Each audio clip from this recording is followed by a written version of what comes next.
Welcome to Timberland Farms. My name's Anthony. Today we're going to be working on our old gooseneck trailer. Behind me right here is my new, at least new to me, SureTrack gooseneck trailer. It is a 30-foot deck over gooseneck trailer. It's got a 15,900-ish GVW. So it gives me around 13,000 pound payload capacity on this trailer, 12 to 13,000 I do believe. Depending on how you load it, if you get the tongue weight right and all that. We're not going to go into any of those details, but we're going to focus on getting the old gooseneck prepped and ready for sale because I don't need two of these. So I made the upgrade because I wanted a little bit higher GVW in order to haul my backhoe, which is around 10,000 pounds. If you followed before, you may have seen I rebuilt my transmission on my 1968, 1969, somewhere around there, Case 580 CK backhoe. We put the new show clutches in that, and now that's up to snuff. We hauled it home with this trailer. It's a 30-foot gooseneck, so then I can haul my 430 tractor with a couple attachments up front for the skid steer quick attach, as well as a brush hog on the rear, or a back blade. So if I want to go do jobs somewhere, I could take all of my implements with me all in one trip. They'll all fit on a 30-foot trailer. We haul 17 5x4 round bales with this trailer. We put double rows on the bottom and single on the top. The haul is amazing, set up like that. The old gooseneck, that is a 12,000 pound GVW, so it's a little bit lighter, and it is also quite a bit older. That's a 1989. It's good, really good shape for its age, but it's outgrown the farm. We've outgrown that here on the farm, so we've upgraded. This is the highest trailer size I can get without a CDLA with my truck. So I have a 10,000 pound GVW truck. Once I hook it to this, I'm at 25,900 pound GVW. So I'm still under the 26,000 GVW in order to need a CDLA. So that's why I picked this exact trailer, to stay underneath the CDLA requirements, as well as having a longer deck length and the higher GVW, of course. The old one is a 20-foot flat deck plus a 4-foot dovetail. It has a deck on the back that folds up so you get a full 24-foot flat deck, but that one's kind of a bear to operate. Whereas the SureTrack has the monster ramps where they just flip up, and when they're in the stored position, that's the flat deck for you. So it's 25-foot main deck plus a 5-foot dovetail, but you have the flip over ramps, full width, 3.5-foot wide ramps that extend out, making it that 5-foot flat deck. We're not going to go too much in depth with my SureTrack today. We're going to dive into my silver gooseneck trailer, and by the end of it, it's no longer going to be silver. It's now no longer going to have rotten, broken boards. So let's get and ripping those old broken boards off. So this is the old beast right here. It is a 20-foot long flat deck with a 4-foot dovetail on the back. It has the pull-out ramps instead of flip-out ramps. They're a little bit more difficult to use. They're not as easy. They still function just the same. You can load equipment up with them. They slide side to side, so you can load up lawnmowers with narrow tread width and full-size tractors all the way up to your outside rails. I added this rub rail on the side as well as these stake pockets a couple years ago. They're a great addition. I bought these on eBay as a kit. They're just weld right on there. They're formed steel. They're a couple $100 for the whole length of the trailer. Did both sides. The only thing I would have done different is I would have gotten heavier strapping to go along the side of the trailer. I'm not exactly sure. I think this is 3/16. I would have gone to the next size up to 1/4 inch steel, because these are a little flimsy. And I would have either spaced these closer together or put a pipe spool in between to help strengthen up these rub rails, because they do like to bend around a little bit if you get rough with them. So speaking of getting rough, time to rip and tear. See if we can rip these boards off, and hopefully not too rough, and save them and use them for firewood racks. And for firewood racks, they don't have to be pretty, they don't have to be straight. They're going to sit outside, sit on the ground, rot away anyway. So maybe we can recycle these for a few more years and get a little bit more use out of them. They no longer serve their purpose on a trailer. If you put my backhoe on there, you end up falling through. I've already done that a couple times. So it is time for these guys to go. But nothing to it but to get at it. See how much work we can get done. Just picked up this crowbar from Lowe's. It was like 25 bucks. We'll see how good it does.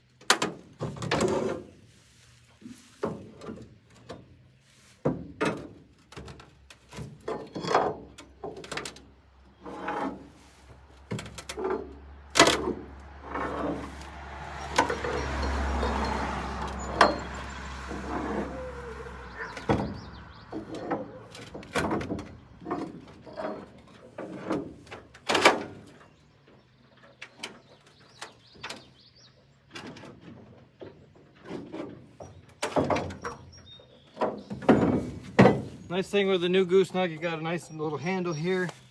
You have a step here. We don't have that with this trailer. It's old school. Climb on up in here. The nice thing with this trailer, somebody must have milled these boards up because they are full 20-foot length. There's no gaps in between them. Now, the replacement boards are not like that, but they'll still function.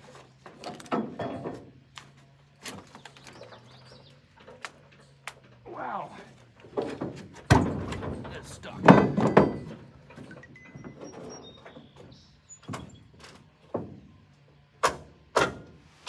Well, we're going to turn our attention to the 656.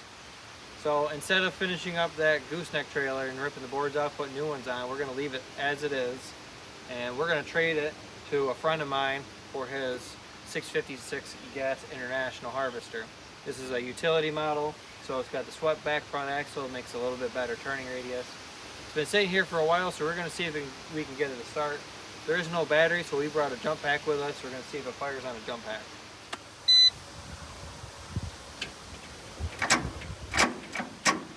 Not enough juice, I don't think.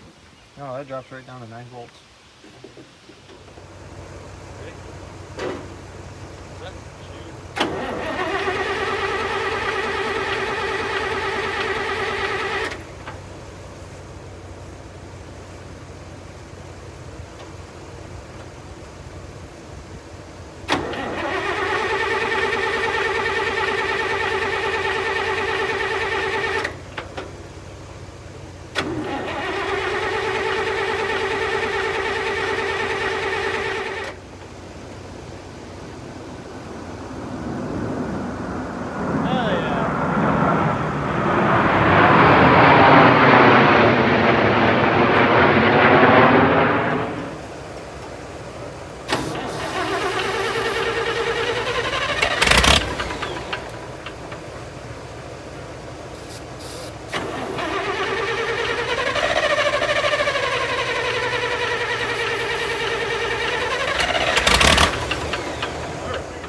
The carburetor real quick, and the flow was stuck. Now it's stuck in the opposite position.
Alrighty, we got her loaded up, and now we're gonna head home with it.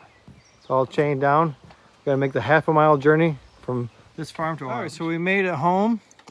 No issues on the quarter-of-a-mile journey. It's taking a quick walk around of this guy.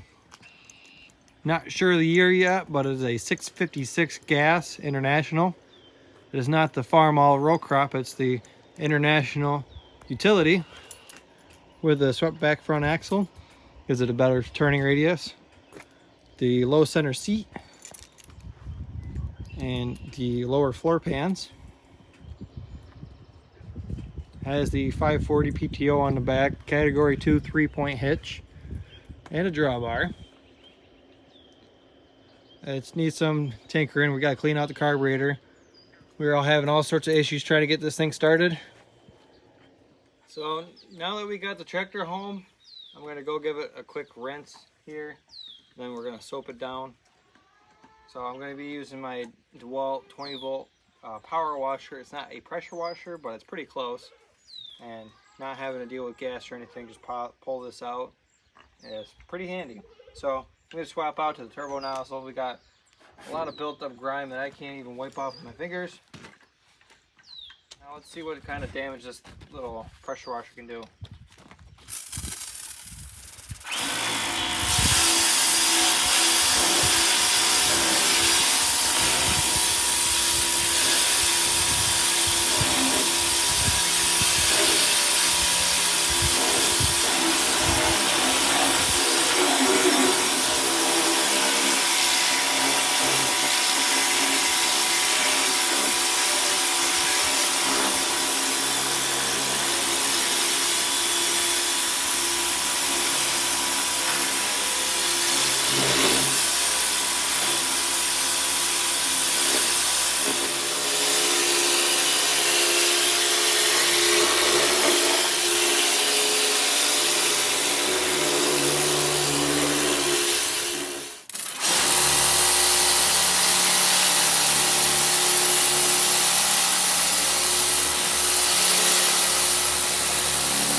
Well, after seeing what this thing will do, it'll take off quite a bit, but I think it'll be a little bit faster if we pre-soak it. I have my Chemical Guys foam cannon here. I put in a mixture of Chemical Guys honeydew soap and their Tough Mudder soap. The Tough Mudder works really well for very, very dirty tractors like this. Use it on my truck when that gets really muddy, working out in the fields, hauling hay and moving the trailer around in the fields. So I'm sure it'll work very well for this. We're gonna stick it on there, let it soak, spray it off, spray it on there again, and then we'll scrub it.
Well, it looks like we're going to need something a little bit tougher. Probably going to increase the concentration of soap versus water in that foam cannon and try again.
say that's a lot better.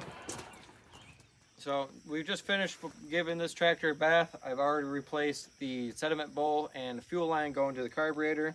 So when we offload this off the tractor, we had carburetor issues. So we're going to address that right now.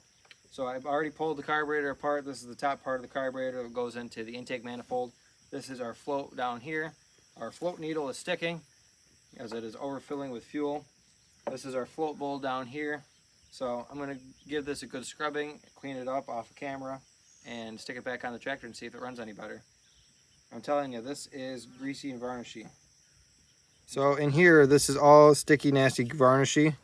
You can see this inside my finger, how sticky this is. My hands were clean before touching this, but this is all varnished gas, old gas. It turned into wax pretty much.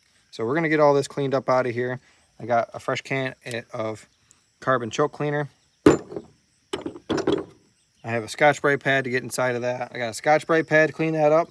I also got some part cleaners. I also have this kit that's meant to clean the inside of spray paint guns for like painting cars and stuff like that. So we're going to try using this to clean that carburetor, as well as a brass bristled brush. So I got the carburetor all put back together, cleaned out to the best of my ability with the tools I have on hand. I have the gas turned on right now, and it's not leaking gas out the top of it, so it seems like the carburetor float is floating. So there's that. That's a plus. So nothing better to do other than fire it up and see what's going to go on.